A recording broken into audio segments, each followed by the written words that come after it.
कृष्णाय वासुदेवाय हरये परमात्मने प्रणतक्लेशनाशाय गोविंदाय नमो नमः।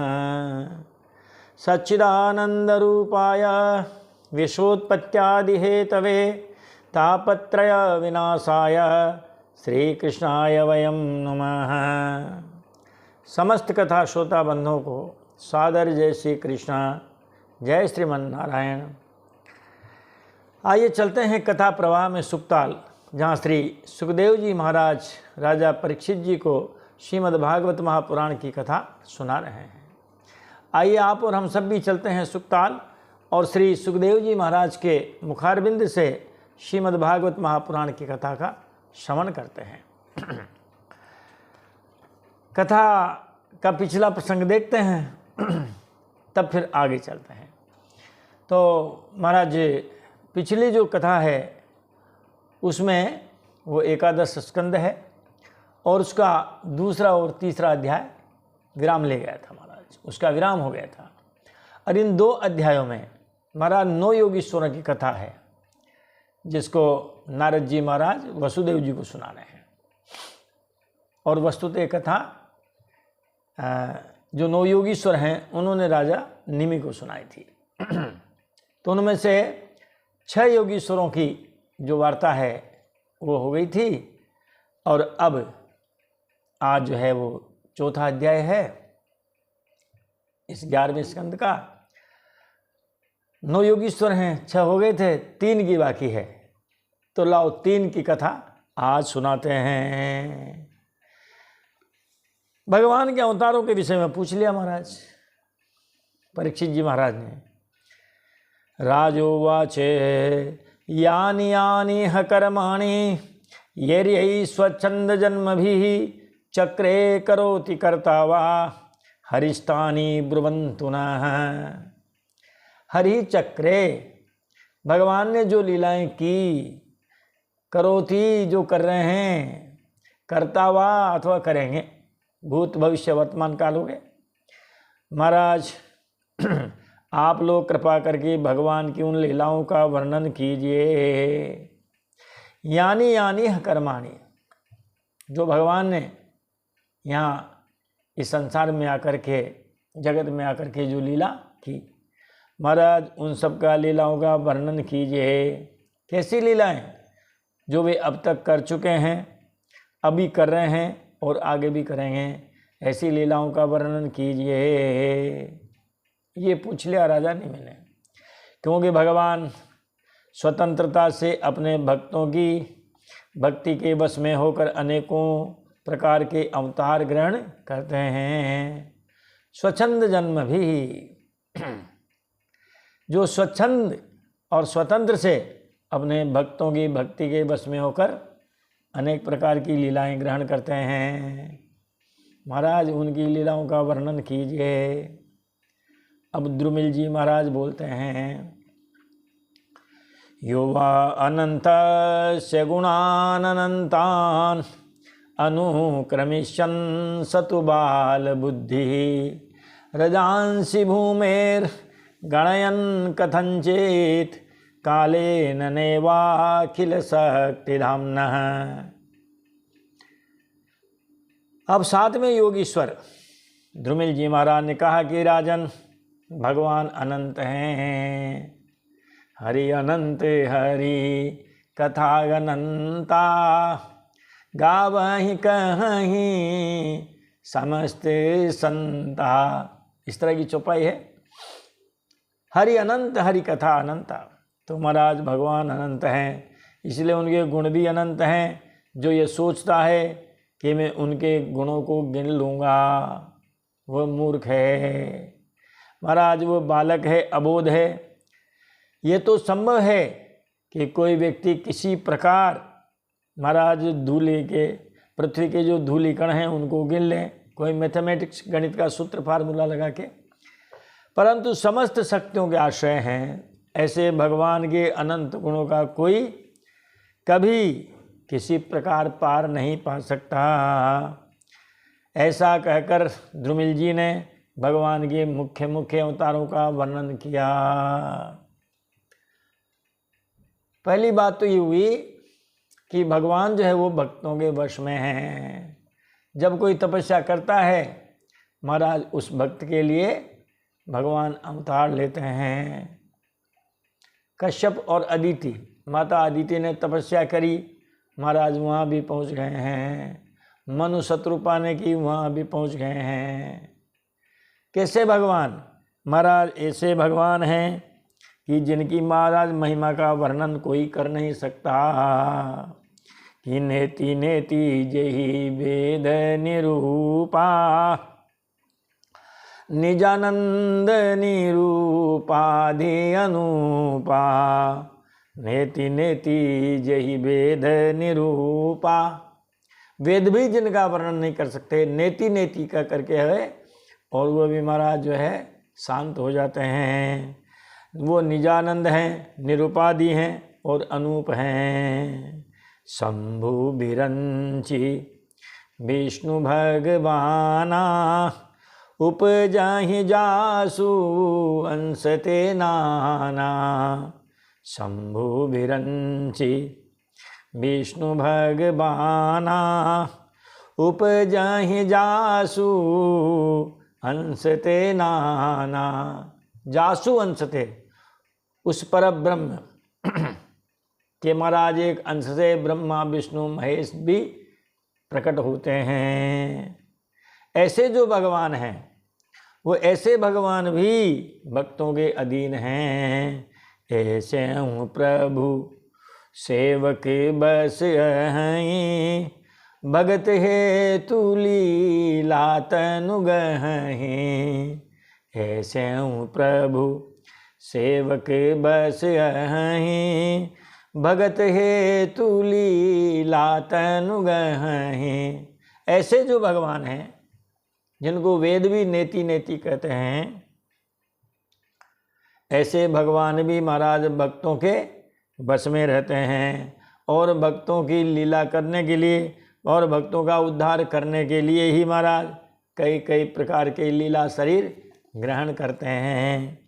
अब अवतारों के लिए पूछा है कि भगवान के अवतार, तो महाराज 24 अवतार हैं, मगर उन 24 अवतारों में 10 अवतार मुख्य हैं। 10 अवतारों का वर्णन किया है। मत्स्य कुर्मो वराहश्च नृसिंहो वामनस्तथा, रामो रामश्च रामश्च कृष्ण कल्किस्तथैव च।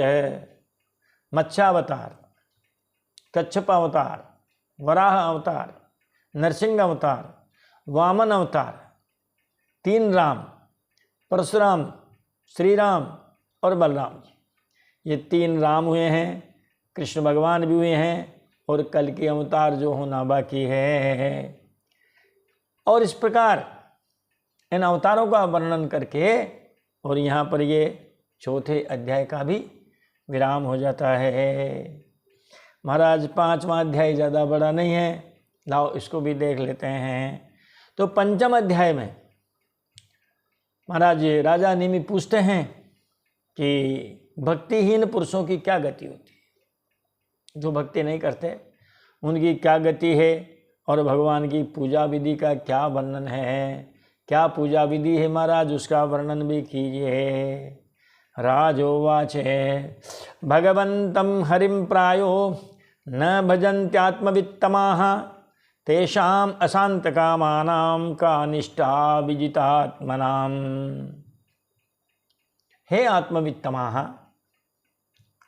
राजा निमि ने पूछा, हे ब्रह्मज्ञानी योगीश्वरों, अब आप कृपा करके ये बतलाइए कि जिनकी कामनाएं शांत नहीं हुई है, अविजितात्मनाम तेषाम, महाराज जिनकी कामना शांत नहीं हुई है और जिनके तेषाम अशांत कामानाम तेषाम, और महाराज जिनकी मन और इंद्रियां भी वश में नहीं हैं, कामना भी शांत नहीं हुई, मन और इंद्रियां भी जिनके वश में नहीं हुई, और जो महाराज भगवान का भजन भी नहीं करते हैं, ऐसे लोगों से भजन नहीं बन पाता।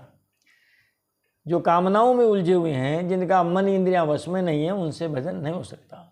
तो महाराज फिर ऐसे लोगों की क्या गति होती है। तो चमस नाम के जो योगीश्वर हैं वो कहते हैं महाराज कि मुख बाहुरूपादिभ्य पुरुषस्याश्रमैषः चत्वारो जग्गिरे वर्णा गुणैर्विप्रादयः पृथक। कहा महाराज वेदों में ऐसा वर्णन है कि 4 आश्रम हैं और 4 ही महाराज वर्ण हैं। आश्रमई सह गुण ही चत्वारो वर्णा जग्गिरे। भगवान ने जब मानव की सृष्टि की तो 4 आश्रम बनाए, ब्रह्मचर्याश्रम, गृहस्थाश्रम, वानप्रस्थाश्रम, संन्यासाश्रम, और इन सब के अलग अलग काम बता दिए हैं। प्रथमे नार्जिता विद्या, महाराज जिसने पहला आश्रम ब्रह्मचर्याश्रम, विद्या नहीं पढ़ी, जीवन अधूरा है। द्वितीय नार्जितम धनम, फिर दूसरी गृहस्थाश्रम है, उसमें पैसा कौड़ी नहीं कमाया, न्याय के द्वारा, नेक नीति के द्वारा है। अब एक तो आप कदू साहब जिसने गृहस्थी में धन नहीं कमाया, धन कमाना है तो चलो लाओ लूट पाट चोरी चुकारी कर लेते हैं, क्योंकि गुरुजी ने कहा है कि जिसने गृहस्थाश्रम में धन नहीं कमाया जीवन बेकार है। नहीं महाराज, नेक नीति ईमानदारी के साथ। और तृतीय न तपस्तप्तम, तीसरी अवस्था है वानप्रस्थ, जिसमें महाराज ने तपस्या नहीं की है। सचतुर्थे किम करिष्यति, वो चौथी में क्या करेगा। संन्यासाश्रम में जब महाराज विकेट आउट होने लग जाते हैं, पत्ते कटने लग जाते हैं ऊपर से, तो आश्रम ही सह, इन आश्रमों के साथ पुरुषस्य मुख बाहु ऊरु पादेभ्यः चत्वारः वर्णा जग्गिरे।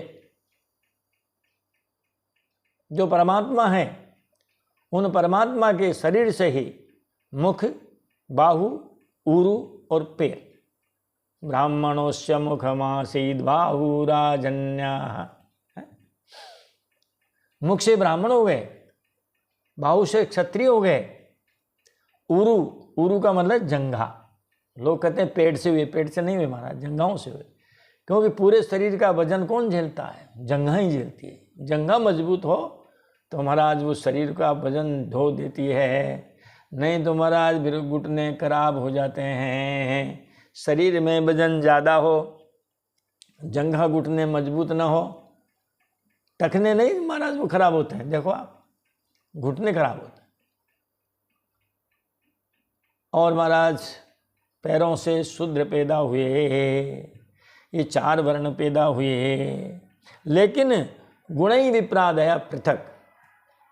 ये ब्राह्मण आदि पैदा हुए गुणों से हुए महाराज। ये गुणों का मतलब, तो चमस नाम के योगेश्वर ने कहा कि महाराज जो परमात्मा है, विराट जो पुरुष है महाराज, उसके इन अंगों से मुख ब्राह्मण, भुजा क्षत्रिय, जंघा वैश्य और पैरों से शूद्र उत्पन्न हुए। मगर महाराज गीता जी में भी इसका वर्णन है। भगवान श्री कृष्ण कहते हैं अर्जुन से, हे अर्जुन चातुर्वर्णम मया श्रेष्ठम गुण कर्म विभागशः। हे अर्जुन, ये 4 वर्ण मैंने बनाए, लेकिन गुण और कर्म इनके अनुसार बनाए हैं, क्योंकि गुण आंतरिक वस्तु है और कर्म बाहरी वस्तु है। महाराज अंदर जो गुण होगा वही कर्म में बदल जाएगा। अंदर अगर मान लो दया का भाव है तो बाहर भी वो व्यक्ति दया ही करेगा। अंदर क्रूरता है तो महाराज बाहर भी उसकी क्रूरता नजर आ जाएगी। इसीलिए ये 3 गुण हैं, सत्य रज तम। इन 3 गुणों के द्वारा मैंने 4 वर्ण बनाए हैं।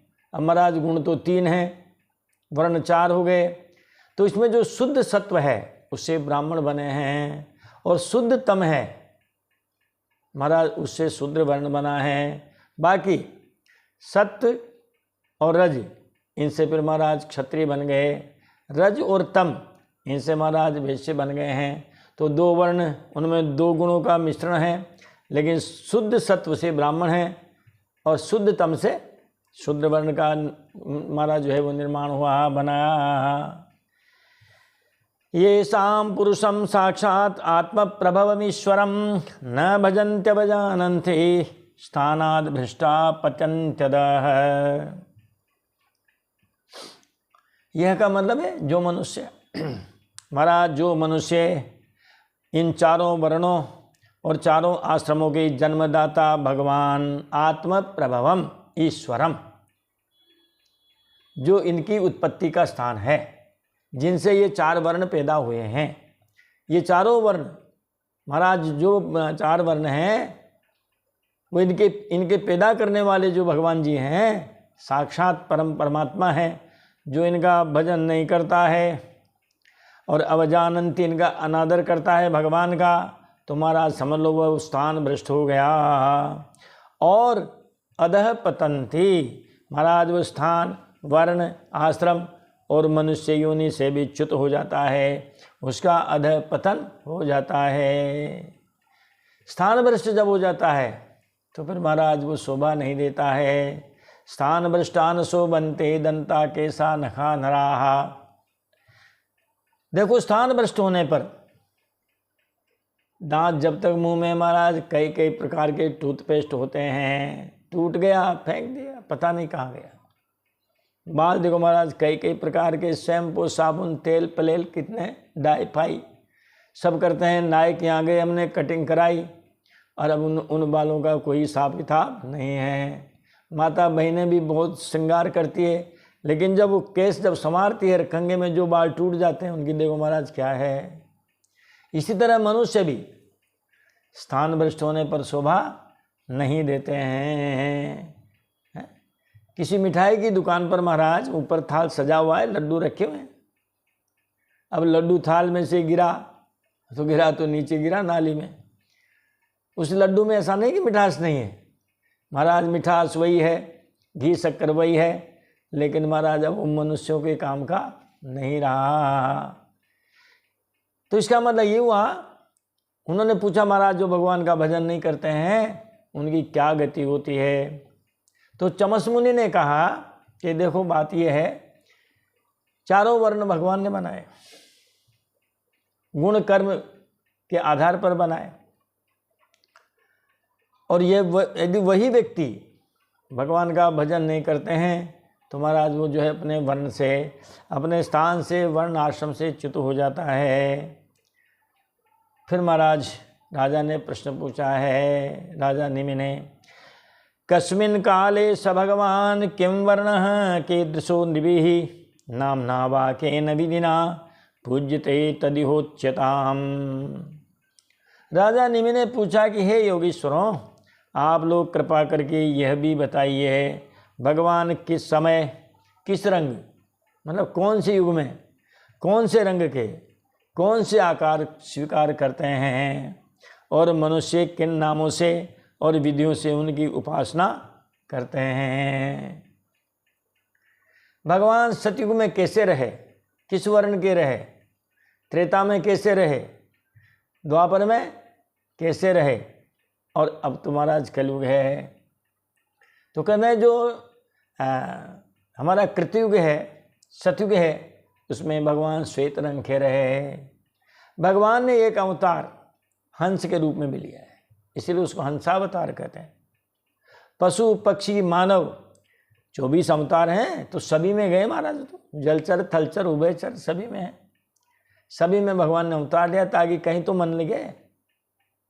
त्रेता में महाराज, त्रेता में वो रक्तवर्ण के हो गए परशुराम जी महाराज,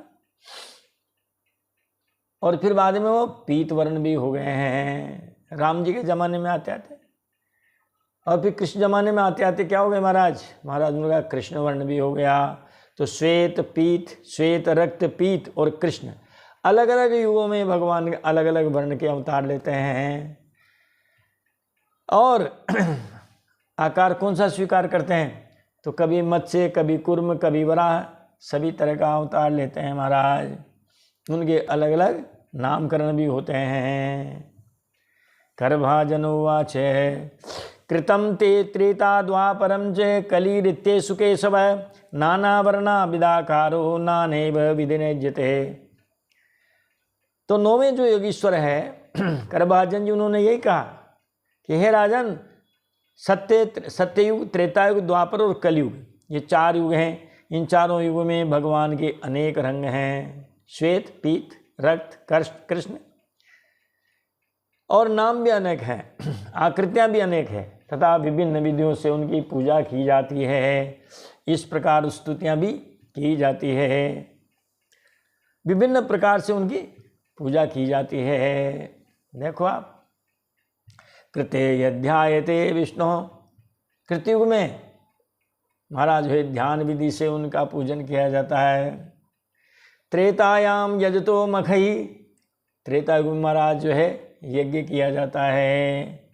द्वापरे परिचर्यायाम, द्वापर में महाराज उनके राग भोग श्रृंगार इन सब के द्वारा पूजा की जाती है। और कलौ के सब कीर्तनाथ, कलयुग में महाराज भगवान की केवल नाम संकीर्तन किया जाता है। गोस्वामी जी ने इसका अनुवाद कर दिया चौपाइयों में। ध्यान प्रथम जुगे मख बेदि दूजे, द्वापर परितोषत प्रभु पूजे। ध्यान प्रथम जुगे मख बेदि दूजे, द्वापर परितोषत प्रभु पूजे। नहीं कली करम न भगति विवेकु, राम नाम अवलंबन एकु। नहीं कली करम न भगति विवेकु, राम नाम अवलंबन एकु। एक राम नाम जी का सहारा है कलयुग में। और महाराज उनकी स्तुतियाँ भी की जाती है। लाओ एक दो स्तुतियों के श्लोक सुना देते हैं जो भागवत जी में लिखा है इसी अध्याय में। ध्येयं सदा परिभवग्नमभीष्टदोहं, तीर्थास्पदं शिवविरञ्चिनुतं शरण्यं। भृत्यार्तिहं प्रणतपालभवाब्धिपोतं, वंदे महापुरुष ते चरणारविंदम। हे महापुरुष ते चरणारविंदम वंदे, हे प्रणतपाल ते चरणारविंदम वंदे। हे भक्तवत्सल, हे प्रणतपाल, हे महापुरुष, हम आपके चरण कमलों की वंदना करते हैं। ते चरणारविंदम वंदे, आपके चरणारविंद कैसे हैं, इन चरणारविंदों की ही विशेषताएं बताई गई है। पहली बात बताइए, सदा ध्येयम, हमेशा ध्यान करने योग्य है।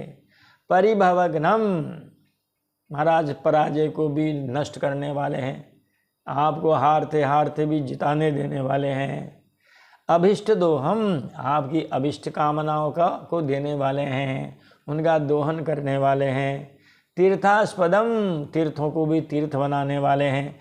शिव विरंचिनुतम, शिव जी और ब्रह्मा जी भी जिनके चरणों की सेवा करते हैं। शरण्यम, सबके शरणदाता हैं। भृत्यार्ति हम, महाराज जो आपके भृत्य हैं, सेवक हैं, उनके दुखों को दूर करने वाले हैं। भवाब्धि पोतम, जो संसार सागर है महाराज उसको पार करने के लिए जहाज हैं। इतने विशेषताएं दे दी। ऐसे है प्रभु, हे प्रणतपाल, हे महापुरुष, हम आपके चरणारविंदों की वंदना करते हैं। त्यक्त्वा सुदुस्त्यज सुरेप्सित राज्य लक्ष्मीं, धर्मिष्ठ आर्य वचसा यदगाधरण्यम। माया मृगम दयितेप्सितमन्वधावन्, वंदे महापुरुष ते चरणारविंदम। हे महापुरुष ते चरणारविंदम वंदे, हे महापुरुष, हम आपके चरणारविंदों की वंदना करते हैं।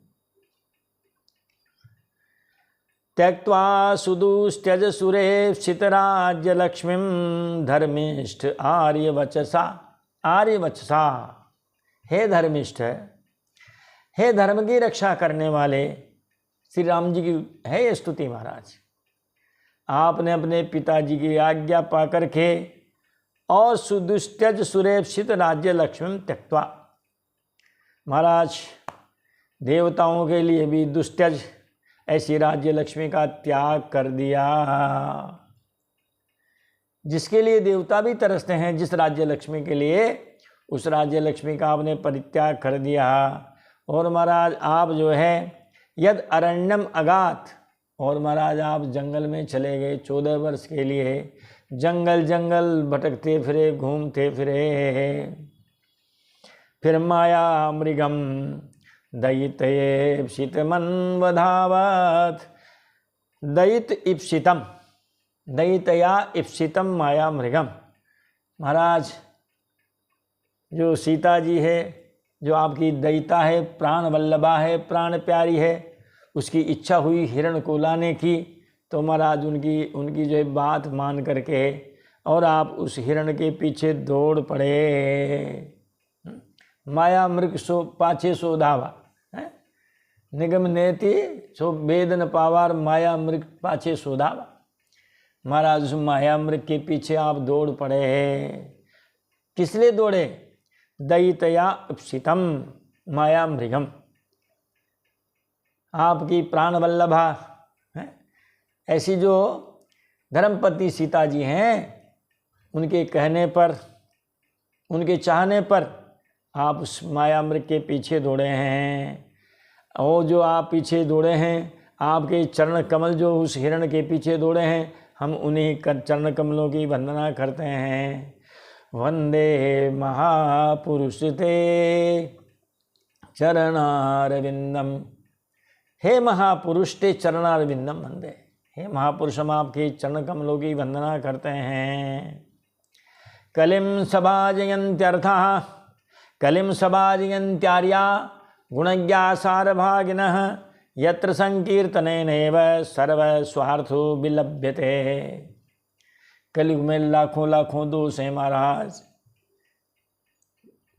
12वें स्कंद में भी आएगी महाराज कलयुग की महिमा, और गोस्वामी तुलसीदास जी ने भी की है। इसमें लाखों लाखों अवगुण हैं, फिर भी महाराज कुछ एक गुण भी हैं। इसीलिए कलयुग को जो गुणज्ञ हैं, जो सारग्राही हैं, ऐसे जो पुरुष हैं, वो महाराज कलयुग की बड़ी महाराज प्रशंसा करते हैं। बताओ ना आप, सतयुग में ध्यान लगाओ वर्षों, त्रेता युग में और हवन पूजन यज्ञ करो महाराज, कितने खर्चीले और कितने समय। द्वापर में देखो महाराज 56 भोग बनाओ।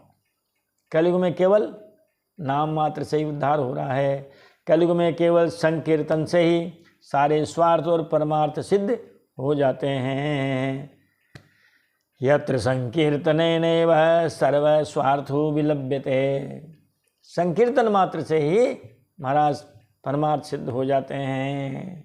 लोग गोस्वामी जी को भी याद कर लेते हैं, उनकी 1-2 चौपाइयों को याद कर लेते हैं।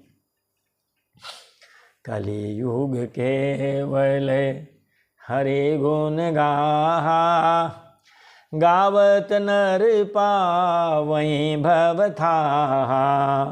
कलियुग केवल हरे गुण गाहा, गावत नर पावई भवथाहा। कलयुग में केवल हरि गुणगान करो और महाराज जो है भवसागर से पार हो जाइए। बस भजन बढ़िया 1-2 याद कर लो, सरल से, ज़्यादा कठिन तो नहीं, जिसमें संगीत की भी जरूरत न पड़े। श्रीमन नारायण नारायण नारायण, भजमन नारायण नारायण नारायण। श्रीमन नारायण नारायण नारायण, बद्री नारायण नारायण नारायण। या फिर वो है ना भजन, श्री कृष्ण गोविंद हरे मुरारे, हे नाथ नारायण वासुदेवा। श्री कृष्ण गोविंद हरे मुरारे, हे नाथ नारायण वासुदेवा। हे नाथ नारायण वासुदेवा, हे नाथ नारायण वासुदेवा।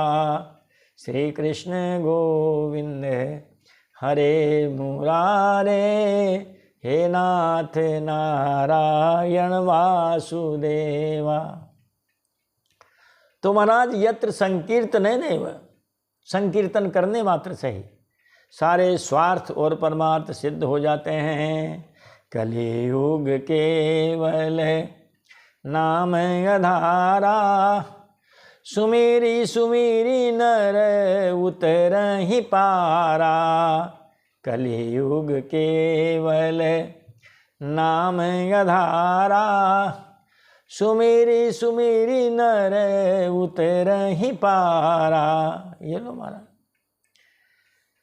तो ये जो है महाराज निमि साहब को चमस नाम के योगीश्वर ने सुनाए। नारद उवाच है। अब नारद जी कहते हैं वसुदेव जी महाराज से कि धर्मान भागवता नित्यं श्रुत्वाथ मिथिलेश्वरः, जायन्ते यान मुनिन् प्रीतः सोपाध्यायो य पूजयते। नारद जी महाराज कहते हैं कि हे वसुदेव जी, मिथिला नरेश राजा निमि 9 योगेश्वरों से इस प्रकार भागवत धर्मों का वर्णन सुनकर बहुत ही आनंदित हुए, प्रीतः बड़े प्रसन्न हुए, आनंदित हुए। और उन्होंने अपने आचार्यों के साथ सोपाध्याय, अपने आचार्यों के साथ महाराज जो ऋषभ नंदन है, यान उनके लिखा जायन्ते यान, क्योंकि माता जी का नाम लिख दिया आपकी बाहर। जयंती इनकी माँ का नाम है। जयंत्या अपत्यम पुमान जायन्ते। और इस प्रकार ये जो जायन्तेयान है यानी जयंती के पुत्र, और वैसे भी ऋषभ देव जी के पुत्र, माता जी का नाम भी ले लिया और पिताजी का नाम भी पहले ले लिया। आर्षभाणाम इस तरह का शब्द आया था। तो निमिराज ने महाराज उन योगेश्वरों की पूजा की है। ततोऽन्तर्दधिरे सिद्धाः सर्वलोकस्य पश्यतः, राजा धर्मानुपातिष्ठन् अवाप परमां गतिम। कहते हैं इसके बाद सब लोगों के सामने ही वे सिद्ध अंतर्धान हो गए और विदेहराज निमि ने उनसे सुने हुए भागवत धर्मों का आचरण किया और परम गति को प्राप्त की है। ये आख्यान नारद जी ने वसुदेव जी को सुनाया है और महाराज 9 योगीश्वरों ने महाराज जो है निमि राजा को सुनाया है। और यही आख्यान फिर महाराज सुखदेव जी ने महाराज राजा परीक्षित जी को सुनाया है। और यही आख्यान महाराज हमने भी टूटे फूटे शब्दों में आपको सुनाया है। बताओ कितने प्रसंग, कितने 4 वक्ता हो गए, 4 और श्रोता तो बहुत सारे हो गए हैं। तो इस प्रकार यहाँ इसे 5वें अध्याय का विराम होता है। और अब हम भी देते हैं वाणी को विराम। मिलते हैं अगले वीडियो में अगली कथा के साथ। अगली कथा बहुत अच्छी होने वाली है, क्योंकि अब महाराज बैकुंठ धाम सुना है। भगवान आ गए हैं नीचे अवतार लेकर के। ब्रह्मलोक है, शिवलोक है, वरुण लोक, कुबेर लोक, सब में चहल पहल खत्म हो रही है। अरे भगवान बैकुंठ धाम में रहते हैं तो सब उनसे मिलने चले जाते हैं, और वहाँ कोई है नहीं है? तो ये सब मिलकर के ब्रह्मा जी के साथ अब आएंगे महाराज द्वारिकापुरी में और भगवान से प्रार्थना करेंगे कि प्रभु जी अब तो पधारिए है। 125 वर्ष हो गए आपको आए हुए, आपने हमारा जो है पृथ्वी का भार, जिसलिए आप आए थे, परित्राणाय साधूनां विनाशाय च दुष्कृतां धर्म संस्थापनार्थाय संभवामि युगे युगे। ये जो आपका प्रण है महाराज ये भी पूरा हो गया है। आपने पांडवों की रक्षा की है, कौरवों का विनाश कर दिया है, और भी जरासंध आदि जैसे जितने थे या तो खुद ने मारे हैं या फिर उनको मरवा डाला है। तो सज्जनों की रक्षा हो गई, दुष्टों का विनाश हो गया, धर्म की स्थापना हो गई। अब चलिए महाराज, भगवान कहते हैं कि हाँ आप सब ठीक कहते हैं, 90% 95% काम हो गया है महाराज, लेकिन थोड़ा सा 2-5% काम बाकी है, उसको और कर देता हूँ। क्या काम बाकी रह गया है ये फिर जब कथा सुनाएंगे तब सब आपको सुनाएंगे। हाँ अब देते हैं वाणी को विराम और मिलेंगे आपके साथ अगले वीडियो में। तब तक के लिए बोलिए भक्तवत्सल भगवान की जय, दीनबंधु भगवान की जय, कृष्णचंद्र भगवान की जय, वृंदावन बिहारी लाल की जय, द्वारिकाधीश भगवान की जय, मथुराधीश भगवान की जय। जय जय श्री राधे, जय जय श्री सीताराम, हर हर महादेव शंभो।